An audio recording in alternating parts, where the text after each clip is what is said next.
Good morning, everybody. Today we're going to take a look at Booz Allen Hamilton. And the insight that we're going to take a look at in more detail here is based on actually momentum that has been stretched a little bit too far to the negative side. And historically, when you've seen a bounce in momentum reverting back to the positive side, this stock in particular gained about 11% over the following 3 months. So we're going to take a look at this right here to see exactly what the insight is all about. And Toggle, as is already usual, tells us that over the 13 occasions where momentum was similarly stretched to the downside, the bounce from the sell-off in this particular stock reached around 10%, which would have taken the stock from 87.14, which is where it is now, to about 96.02. Again, you want to make sure that the price stays somewhere within this confidence interval. And also, notably, it shows that a lot of the time, it seems like it actually reached this price much sooner than 3 months. So 3 months is really the outer range of what historically the stock took to rise by 10% over the following period. Now, again, just as important is that the price does not drop outside of the confidence interval, in particular below 82.70, which is the red line here, at which point you really should reassess whether or not the trade still fits in your portfolio or if it's time to potentially remove it and move to a different trade. Now, why it might move and what are the previous episodes?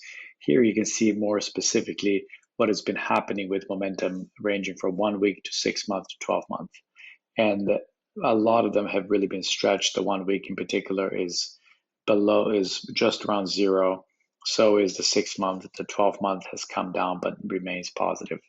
And when you've had this similar configuration going all the way back to 2013, the past performance of the stock was predominantly positive. In fact, you see that there were some outcomes where it was substantially above the 10%, which is the median range here. On the downside, on the other hand, you had most of the clusters here actually less than 5% down, with the occasional drop above 7 to potentially 8%. So it's definitely a stock that I think merits your attention. Take a look, see how it might fit in your portfolio. This could be potentially an interesting entry point, again, because it's had a couple of rough days, weeks of consolidation and a sell-off. So if you think that fundamentally it fits with your portfolio, this might be the time to get in. So much for the stock itself. In the daily brief, we also explore a couple of interesting stocks. In particular, we talk about pen gaming. So if you subscribe to it, it should already be in your mailbox. And if you don't, go to Toggle.global and you can sign up there and receive a daily dose of fresh market relevant content. As for the insights, if you'd like to see more of them, just like this video or subscribe to our YouTube channel. We do them every market trading day, really trying to kind of break down the barrier between individual investors and the data and trying to help you ascertain what is it that it's actually currently driving a particular stock. Thanks for your attention. We'll talk to you again tomorrow.